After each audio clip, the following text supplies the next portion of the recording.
السلام عليكم ورحمة الله وبركاته. إن الحمد لله نحمده ونستعينه ونستغفره ونعوذ بالله من شرور أنفسنا ومن سيئات أعمالنا. من يهده الله فهو المهتدي ومن يضلل فلن تجد له وليا مرشدا. وأشهد أن لا إله إلا الله وحده لا شريك له وأشهد أن محمدا عبده ورسوله صلوات ربي وسلامه عليه. أما بعد أيها المسلمون عباد الله،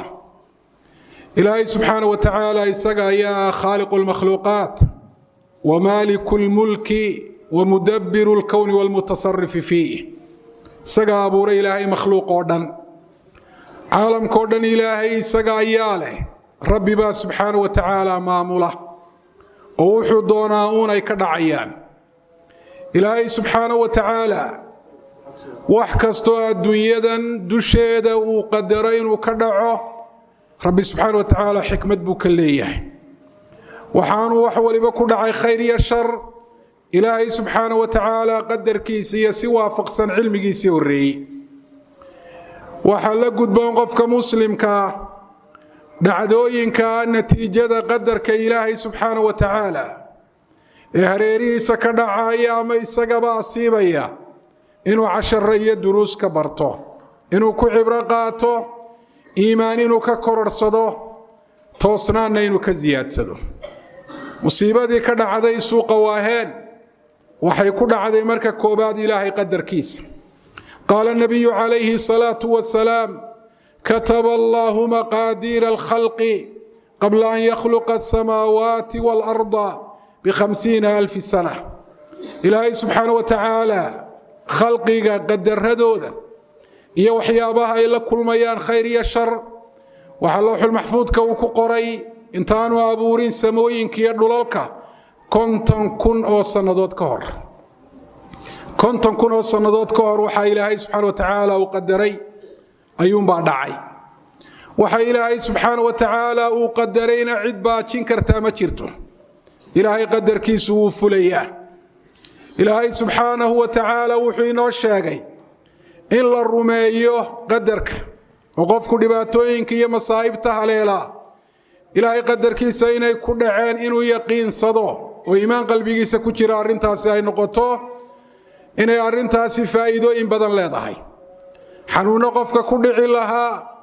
oo iimaankiisa suulin lahaa ama daciifin lahaana dawa ay ka tahay. qaala allahu subxaanahu wa tacaala fii kitaabihi alkariim: maa asaaba min musiibatin fi lardi walaa fii anfusikum ila fii kitaabin min qabli an nabra'aha ina dalika cala allahi yasiir likay laa ta'saw calaa maa faatakum walaa tafraxuu bima aataakum. wax allaale waxaa musiibo iyo dhibaato idinka idinku dhacda ama dhulka ilaahay meel ka mida ka dhacda, arrintaasi arrin hore u sii qadarayd bay ahayd oo ilaahay subxaanahu wa tacaala uu ogaa, lawxul maxfuudkana uu ku qoray inay dhacdana uu doonay, asbaabteedana uu abuuray intaanu ilaahay subxaanahu wa tacaala makhluuqaadka abuurin min qabli an nabra'aha. ina dalika cala allahi yasiir. waxaan dhicin ilaahay inuu sii ogaada ilaahay waa mid u fudud weeye oo uu sii qoraa. oo rabbi subxaanahu wa tacaala wuxuu ku sifaysayey qudra mutlaqa, awoodaan xuduud lahayn. wallahu calaa kulli shayin qadiir. taa inaad rumaysa yaa cabdallah, sida aayaddu ay tilmaantay, laba xanuun oo dadka aan qadarka rumaysnayn ku dhaca oo diintooda iyo adduunyadooda labadaba dhibaateeya ayay dawo ka tahay. xanuunka koobaad waa alxusnu calaa maa faat, waa qofku inuu ka murugoodo wax dhaafay oo dhacay oo marnaba aan soo noqon ahayn. likay laa ta'saw calaa maa faatakum. murugadaasi shaygii soo celin mayso, qadarkiina waxba ka bedeli mayso. isaga ayuunbay cibaadadii alla ka mashquulinaysaa, qalbigiisa iyo naftiisa iyo jidhkiisa iyo noloshiisana dhibaato ay u geysanaysaa. maxaa ka dawaa murugadaasi? quwat liimaani bilqadar, si xoog badan addoonku qadarka inuu rumaysan yahay. walaa tafraxuu bima aataakum. xanuunka labaad ee arrintaasi ay dawo ka tahay وقفك نعمك إلهي وسيئ إنه كقادة كبر إيا فان إيا إسلويني إيا إلهي سبحانه وتعالى إنه كعاصيه وأضوانك الرميسا وحوناك سنة وهلي إلهي حكم كيسي قدر كيسا إنه كهلي وأضوان إلهي حصوصا إلهي بو نعمة وقام هدنا قياك كبر مايو كنفاني مايو معاصيدا إيا وحي إلهي وديدينا وأدكسا مايو إلهي بو سبحانه وتعالى كأدعيا وحكدقنا يا وسيلة إلى التقرب إلى الله وحي إلهي وقود دواده إلهي سبحانه وتعالى آيادا وحي نوغو الشاقي قدر كولا الرمائية مصائبتو إنا إلهي علمي جيسا إيا دونستيسا أي كل عين لبدا حنون با إنا الدوكتاي الإيمان بالقضاء والقدر وحلقة قادة مصيبة إيا دباتا كستا إيا دو أي كيرتو قفك إنو قلبي جيسو دقنادو حسلونادو نلوشنا إنا ومعاناتو إيا دو الشدائد حالات الضراني أي كيران قل لن يصيبنا إلا ما كتب الله لنا هو مولانا وعلى الله فليتوكل المؤمنون إلهي وحو أمر المؤمنين توين إلهدان وحي إلهي إنه قدر أيوم بانو دعايا تاسو وحي كخفيفين إيسا آلامتي حنون ندى إيا مروقدا قدر ردى وحنوشي إليهين وقال النبي عليه الصلاة والسلام فيما رواه مسلم في صحيحه احرص على ما ينفعك واستعن بالله وحيك وأنفعي كددال إلهنا سبحانه وتعالى كالميسو وإن أصابك شيء فلا تقل لو أني فعلت كذا وكذا لكان كذا وكذا ولكن قل قدر الله وما شاء فعل هذه دباتة يكون عدها أورانين سيدا يسيدا هدان يلي لها سيدا سينقول الله هذا أرنت نوعاسية قدر كإلهي كجهر تجاي لكن وحات ترى هذا سي قلبي جاء ودقو مروجدا هي دباتة هي حنون كنا وكاجا خفيفة ما وكاجا سولو إلهي قدر كيس أرنتاس كل عادي إلهي نوح الدونا يوصميا إلهي دونستي سنة علم جيسي حكمة ديسائية كل سنتاي وهي كسو ما أحدا فإن لو تفتح ولا تقول لو أني فعلت كذا وكذا فإن لو تفتح عمل الشيطان هوران هدان سيدا ييري لا أساسي نقول الله وايو لو دو وحك لكو تري ميسو مر هدي وحي ودعيبا وقدركي وحقيقوبي ولا أركيبا وحلا تابتي ونقضي وحقولي لودو أي سو كردينيسا وإني عملك الشيطان كوفرتو عملك الشيطان كوا وحي إلهي سبحانه وتعالى وكو قدري إناد كمرقوتو مرقادات سيو وحبكو تراهين إلهي قدر كيسا إناد عارضوات كورتكتو وربي سبحانه وتعالى حكم كيسا كو قبسته وأدن بابتو قدر كولا الرمية أولا يقين صداه وحاي كانتا الضونك وحو وايي وحكفي عن إلهي سبحانه وتعالى إنه بدله وحا بخاري مسلم بأي وريان من حديث أم السلامة أن النبي عليه الصلاة والسلام قال ما من مسلم تصيبه مصيبة فيقول كما أمره الله إنا لله وإنا إليه راجعون اللهم أجرني في مصيبتي واخلف لي خيرا منها إلا أخلف الله له خيرا منها وحد رسولك عليه الصلاة والسلام مسلم كستو مصيبة يدباتها يكون عضو نفتيسة إهل كيسة أولاديسة مال كيسة ويراد سيدو إلهي أمري إنا لله وإنا إليه راجعون إلهي ومصيبة دا صبر كان كو صبر إيقا أجرسيه وحا وايين وحكا خير بدني يقول بدل نفي مال با هدو سيدا يلو إلهي وحو يقول بدل أبو رسولك عليه الصلاة والسلام وحو وايي وحكا خير بدن أم سلمة رضي الله عنها وحديث كورين السواحي نوشاكتي قصة واقعية وحديث كصابسا ويدا صومرتي waxay tiri markii uu dhintay Abu Salama oo ninkeedii ayaa waxaan iri Abu Salama yaa ka khayr badan oo Ilaahay subhanahu wa ta'ala uu igu bedelay hadaan sida iraahdo laakiin maadaama uu rasuulku alayhi salatu wasalaam sida sheegay waan iri inna lillahi wa inna ilayhi raaji'un allahumma ajurni fi musibati wakhluf li khayran minha فأخلف الله لي رسول الله عدانا في لنا هين بابو إلهي يقول بدلي أبو سلمة رسولك إلهي يقول بدلي شيطانك وسواس بك وفريا wuxuu ku odhanayaa nafihii aad weyday ee kaa geeriyooday xoolihii kaa baaba'ay waxa ka wanaagsana ilaahay kugu bedelaya waa maxay laakiin yaqiinso hadalka rasuulka calayhi salaatu wasalaam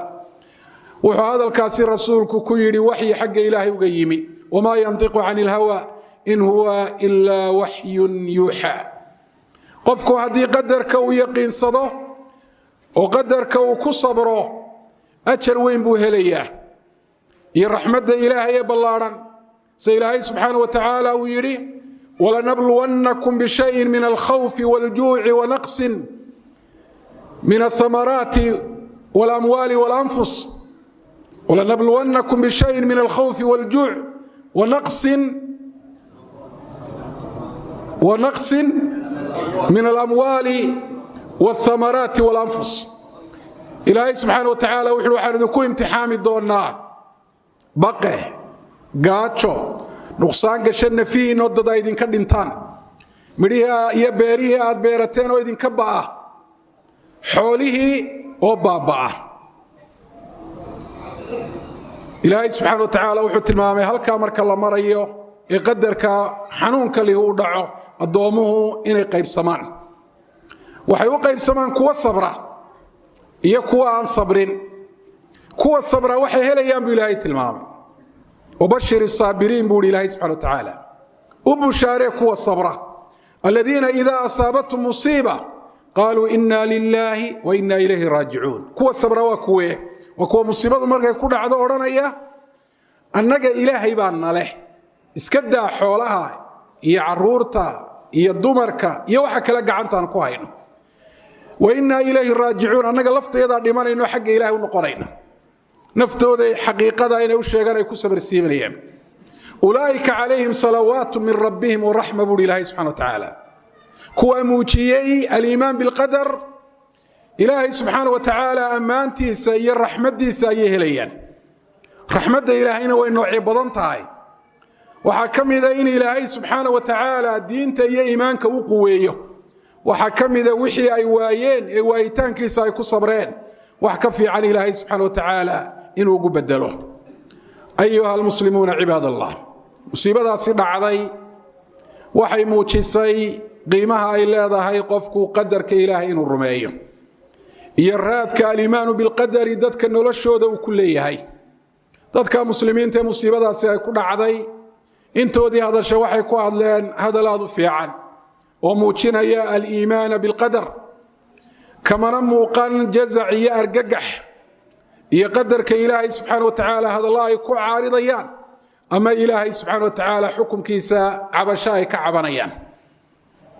haddii arrinta noocaasi oo kale ay ku dhacdo dadka gaalada ee qadarka aan rumaysnayn ama dadka iimaankoodu uu daciifka yahay waxay sababtaa hadalla xun inay ku hadlaan ilaahay xukunkiisa inay caaridaan ay ka hor yimaadaan ilaahay subxaanahu wa tacaala qaybtiisa uu qaybiyey inay ka cawdaan waxay sababtaa qaarkood ficillo xun inay ku kacaan sida inay baroortaan inay dharkooda jeexjeexaan timahooda inay rifaan inay ciidda isku qasaan bal waxay qaarkood ama in badanoo gaalada ka mida gaadhsiisaa inay naftooda dilaan oo ay isdabaan الحمد لله إن نراهنا على الإيمان بالقضاء والقدر راد كافي عن أي نلشه كليه أرنك كلا إذا كاسي كم مقدوح وحياي قوة الرجاء في الله رجد وين إلهي فرج كيساي كقبال يوحي ويوح كفي عن إلهي سبحانه وتعالى إنه بدله ذاتك مركا أي دبات الله سود درستو أما باهي أي قبطه وفقر وكل عام حولا أي لهاين أي كبابان laba nooc bay noqdaan soo sheegay rasuulku kaleey salaatu wasalaam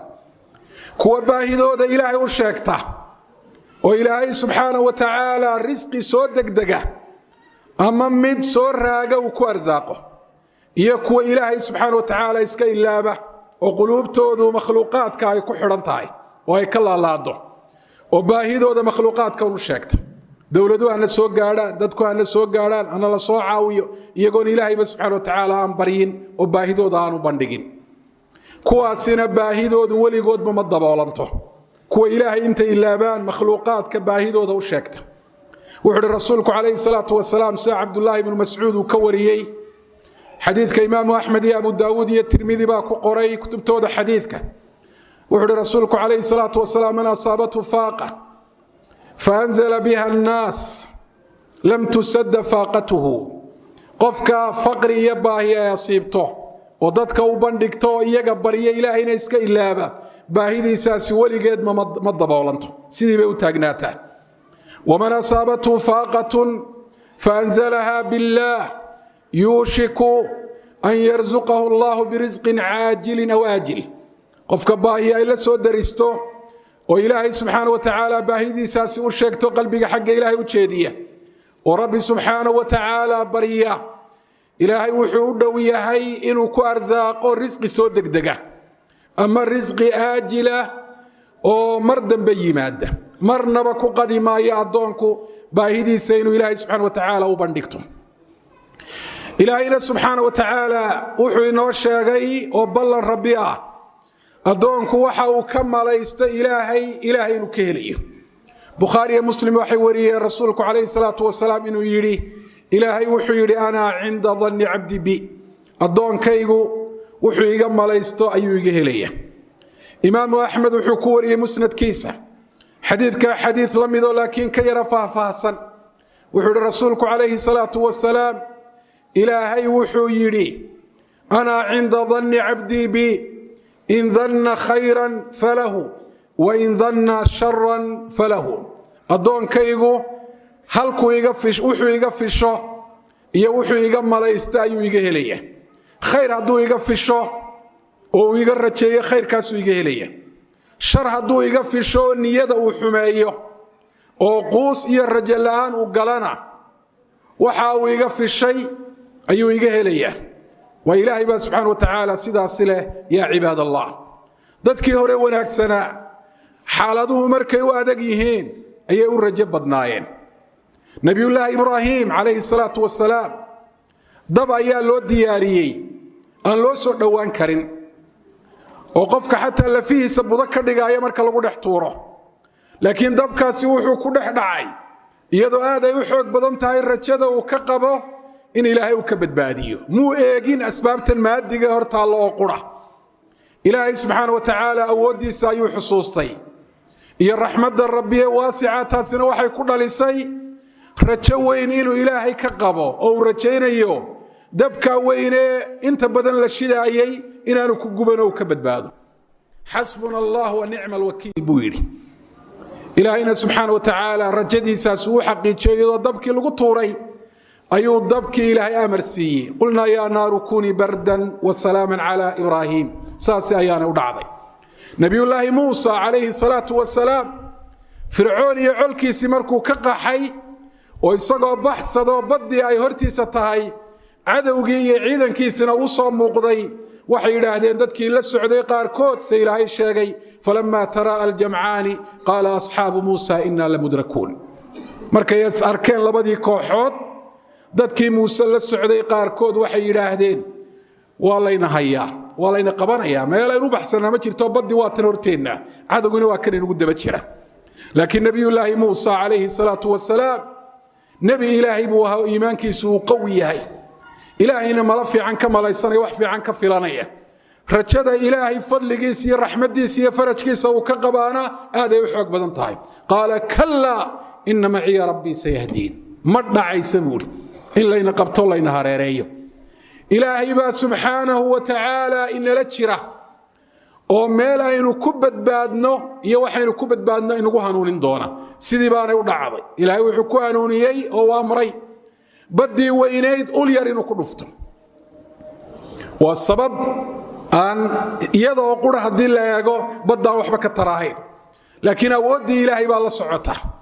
iyo amarkii rabbi subxaana wa tacaala baddii baa kala jeexantay waddo ay nabadgelye ku mareen oo cadowgoodiina ay kaga badbaadeen cadowgooduna markii dambe uu ku halaagsamay ayuu ilaahay subxana wa tacaala uu ka dhigay nebiyullaahi yacquub calayhi salaatu wasalaam inankiisii yuusuf ee aadka u jeclaa buu waaye mid labaadna waa waaye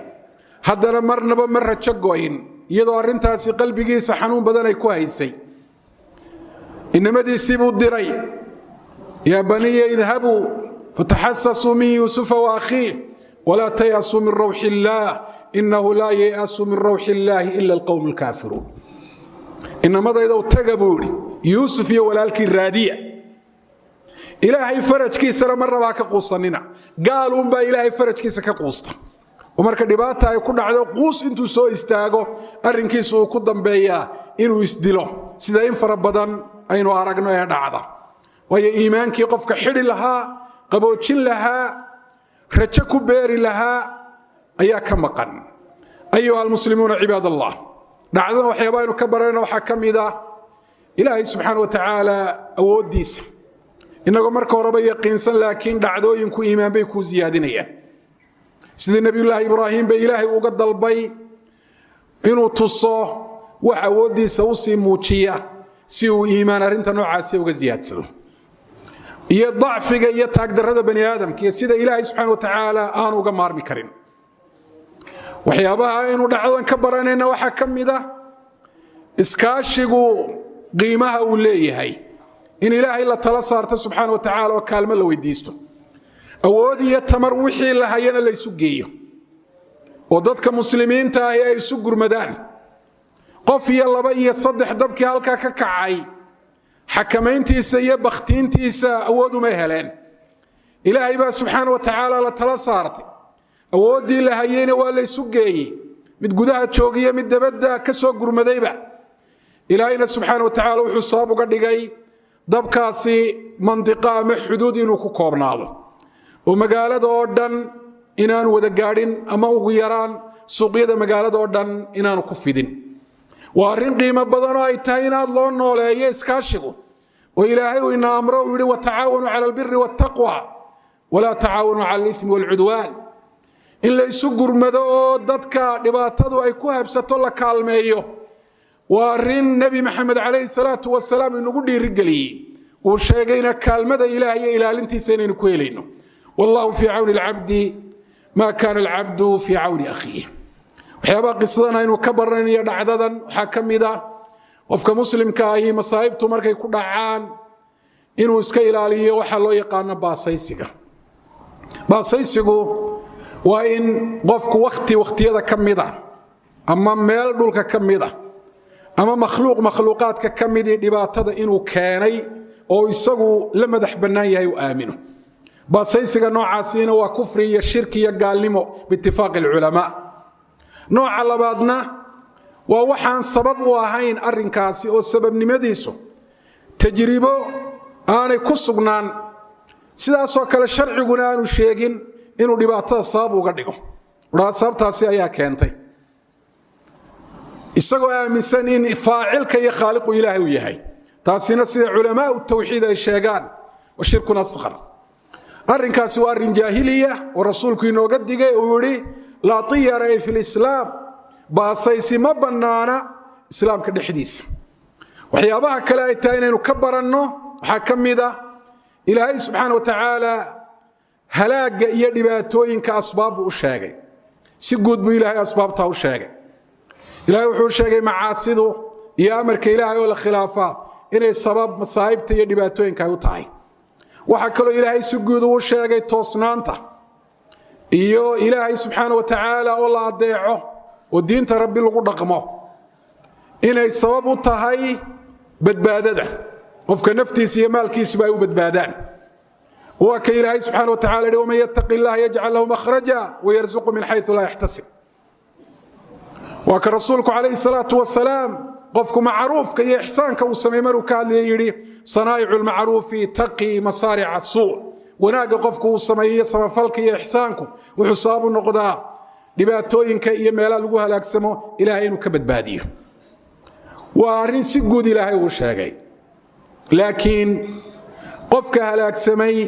sababta uu halaagsamay inagu ma xadidi karno oo ma cayimi karno. ka xoolihiisu ay gubteen inagu sabab gaara ma odhan karno xoolihiisu sababtaasi ayay u gubteen. إلهي با سبحانه وتعالى صابت قار كي وقبتين قرانية sidaasoo kale ka ay nafihiisa naftiisa iyo maalkiisa u badbaaday sababta gaarka ah ee ilaahay badbaada uu saab uga dhigay inagu ma cayimi karno waxay noqon kartaa cayimistaasi qawlun cala allah bighayri ilm inaad ilaahay ka tidhi oo aad ka sheegtay waxaanad cilmi u lahayn oo sababtan adigu aad sheegayso midaan ahayn ayay sababtu noqon kartaa maadaama asbaabtu ay badan tahay waxaad noqon kartaa markhaati beenaale oo sabab ayaad u sheegtay qofka badbaadadiisa ama dhibaatada iyo musiibada ku dhacday oo markhaati aad ka noqotay sababtiina taaba maaha cinda allah ila ilaahay baa og sababta gaarka ah ee kaa badbaaday ilaahay uu ku badbaadiyey kaa halaagsamayna ilaahay subxana wa tacaala uu ku halaagay alqaacidatu fi dalika ya cibaad allah annana narju lilmuxsini khayran qofka muslimkee samafalaha ee wanaagga sameeya ilaahay adeeca khayr baynu rajaynaynaa waanaynu odhan karnaa waxaa laga yaabaa ilaahay wanaaggiisii inuu ku badbaadiyey laakiin inaynu jasmino aynu goyno aynu dhaahno sababtaasuu ilaahay ku badbaadiyey taasi mid saxa maaha wa annana nakhaafu cala almusii qofka muslimka ee xumaanta samaynayna waynu u baqanaynaa laakiin ilaahay naxariistiisa ka quusin mayno sababta gaarka ee dhibaatada ku dhacday keentayna inagu goonni uma sheegi karno asbaabtu way badan tahay asbaabtu waxay noqon kartaa in dadka qaarkood ilaahay markuu dhibaatada iyo musiibada u qadaray khayrba uu la doonayay وعسى أن تكرهوا شيئا هو خير لكم وحديعي كرتا واحد نبصنا يسألوا خير بكوليه ومالك كابا بأي هدو سيتشري لها صابو نقول لها دين تادوين فسهادو آخرين هلاك سنتو وإلهي حكمتي سواء كانت سوء كوبة باديو مالكي بين لقا قاضو عافماتك يا الله ميدا نفضي متي سيلاهي في سورة الكهف وككشيكي أي وحديعي كرتا geeridaasi oo musiibo ah in ilaahay subxaanahu wa tacaala khayr inuu uga jeeday qadaritaanka waxa weeyaan uu qadaray oo masaa'ibta waa dhibaato laakiin ilaahay xikmad buu ka leeyahay mar walbana khayr kama madhna oo khayr bay marar fara badan sabab u noqotaa sababtu ibtilaa bay noqon kartaa damo qaarkood oo la imtixaamayo sababtu waxay noqon kartaa dadka qaarkood in la ciqaabayo oo dembi ay galeen lagu ciqaabayo marka maadaama asbaabaha arrimahaasi ay badan yihiin aynu ka digtoonaano tacyiina bacd alasbaab asbaabaha qaarkood inagu inaynu cayinno iyadoo aanu ilaahay noo sheegin nebi maxamedna calayhi salaatu wasalaam si gaar aanu inoogu warramin oonu odhan qofkaasi sababtaasi uu halaagsamay kaasina sababtaasi ayuu u badbaaday arrinkaa guud aynu ku ekaanno oo ah wanaaggiiyo khayrku inuu sabab u yahay qofka diintiisa iyo naftiisa iyo maalkiisuba inuu badbaado iyo macaasida iyo kufriga iyo nifaaqa iyo xumaantuna inay sabab u tahay masaa'ib iyo dhibaatooyin qofka inay ku dhacaan halka inaan hoos u dhaafin aqulu qawli hada wastaghfirullah li wa lakum alhamdulillahi rabbil alamin wal aqibatu lil muttaqin wa la udwana illa ala zalimin sallallahu ala nabiyyina muhammadin wa ala alihi wa ashabihi ajma'in amma ba'du ayyuha al muslimuna ibadallah dhibaatadaasi wadankeena ka dhacday ee nagu dhacday waxayna la gudboon inaynu u waajahno wax ka qabashadeeda day tahay dib u dhiska suuqaasi gubtay iyo haday tahay caawinta dadka xoolahoodu ay baaba'een waxayna la gudboon inaynu midnimo ku waajahno oo aynu iska ilaalino tafaraaruqa iyo qaybsanka iyo shiidka hadalka la isku shiidayo ilaahay wuxuu kitaabkiisa inoogu sheegay in dadka muslimiinta ay xaq ay ku midaysnaadaan wa'tasimu bihablillahi jamii'an wala tafarraqu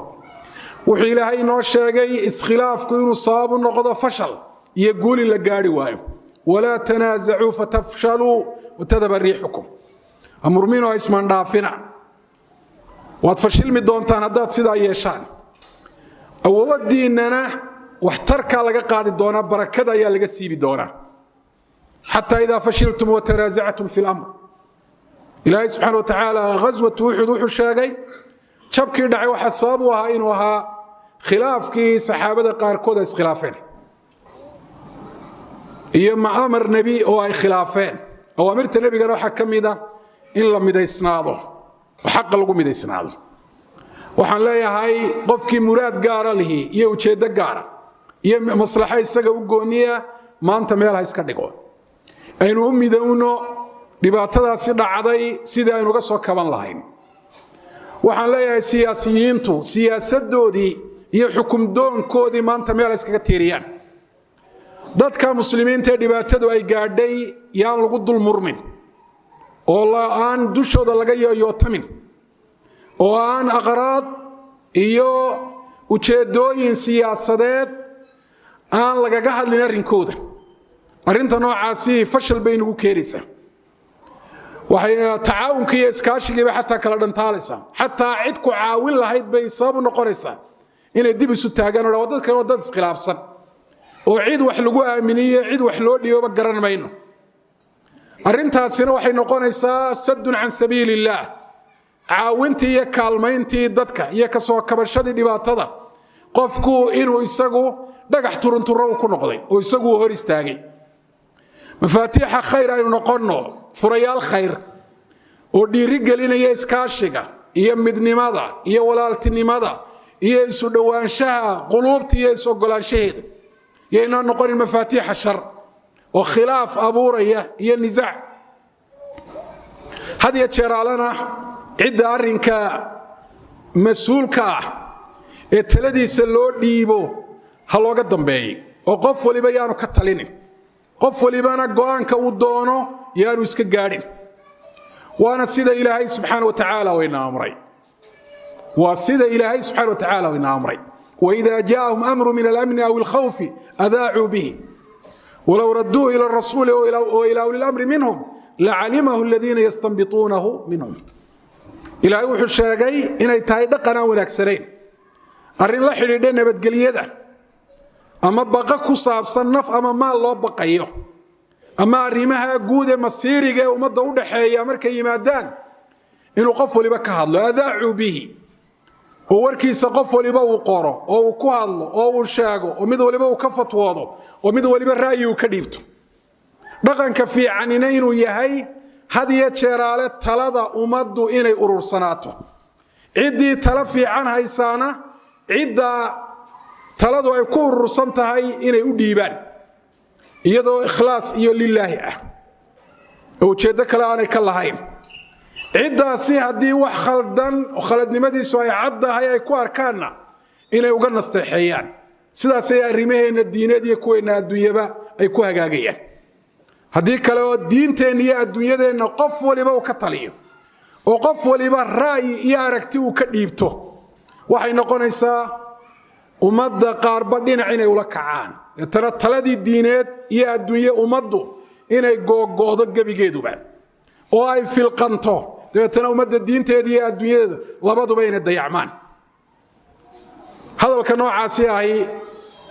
dad fara badan had iyo jeer ale ma cajabiyo, laakiin waa siduu ilaahay sheegay, waa siduu rasuulku calayhi salaatu wasalaam uu sheegay. had iyo jeer alena qofka muslimka ah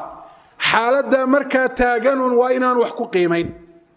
ee waxa uu arrimaha ku jaangooynaya ay noqoto ilaahay muxuu yidhi, rasuulku muxuu yidhi. waxa dhacda dadka qaarkood inay tanaaqudaan oo hadallo isburinaya ay yidhaahdaan oo laba xaalood oo isku mid ah axkaam kala duwan ay u yeelaan, sababtuna ay tahay inay qof si gaara arrinta inay qof ku qiimeeyeen ama mowqif gaara inay arrinta ku qiimeeyeen. qofka tanaaqudkiisa iyo isburintiisa ayaa badanaysa, waana tahad iyo jeeraale siyaasiyiinta iyo dadka xukum doonka ku badan. arrimaha qiimayn dhaba oo mustaqbaliya oo cawaaqibta iyo cidhibta dambe arrimaha la eegaya ay ku jirto oo ku salaysan ilaahay subxaana wa tacaala sharcigiisa iyo diintiisa, had iyo jeeraale waa in lagu qiimeeyo. taasaynu guul ku gaadhaynaa. baaraka allaahu fiikum. ilaahay baynu subxana wa tacaala ka baryaynaa an ya'jura almuslimiina fii musiibatihim wa an yukhlifa lahum khayran minha. allahuma rabbana aatina fi dunya xasana وفي الآخرة حسنة وقنا عذاب النار. اللهم إنا نسألك الهدى والتقى والعفاف والغنى. اللهم اغفر لنا ولآبائنا وأمهاتنا وللمسلمين والمسلمات الأحياء منهم والأموات. اللهم اسقنا الغيث ولا تجعلنا من القانطين. اللهم اسقنا الغيث ولا تجعلنا من القانطين. اللهم اسقنا الغيث ولا تجعلنا من القانطين. اللهم انزل علينا رحمتك. اللهم انزل علينا رحمتك وافتح لنا يا ربنا أبوابها. اللهم افتح لنا بركات السماء والأرض. اللهم افتح لنا بركات السماء والأرض. اللهم ارفع عنا الغلاء والوباء والقحط والجفاف وأنزل علينا يا ربنا الغيث المغيث. اللهم إنا نسألك إيمانا كاملا وقلبا خاشعا ولسانا ذاكرا وعلما نافعا ورزقا حلالا طيبا مباركا فيه. اللهم يا ربنا نسألك إيمانا قويا كاملا. اللهم قو إيماننا يا رب العالمين. اللهم قو إيماننا. اللهم زد في إيماننا. اللهم زد في إيماننا. اللهم إنا نستغفرك ونتوب إليك. اللهم اغفر لنا وتب علينا يا أرحم الراحمين. اللهم صل على نبينا محمد وعلى آل نبينا محمد كما صليت على إبراهيم وعلى آل إبراهيم، وبارك على محمد وعلى آل محمد كما باركت على إبراهيم وعلى آل إبراهيم في العالمين إنك حميد مجيد.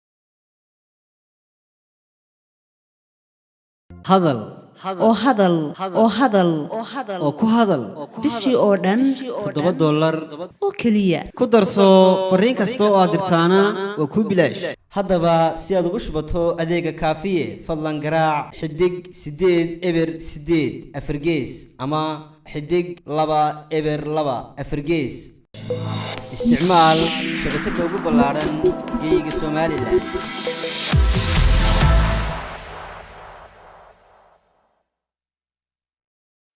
dahabshiil oo la jaan qaadaya isbeddelka tiknoolajiyadda kuna fududaynaya hannaanka aad lacag u diri karto waxa uu hadda kuu soo kordhiyey in marka aad lacag dirayso aad ku bixin karto kaadhkaaga bangiga dhammaan xarumaha dahabshiil ee qaaradda Yurub.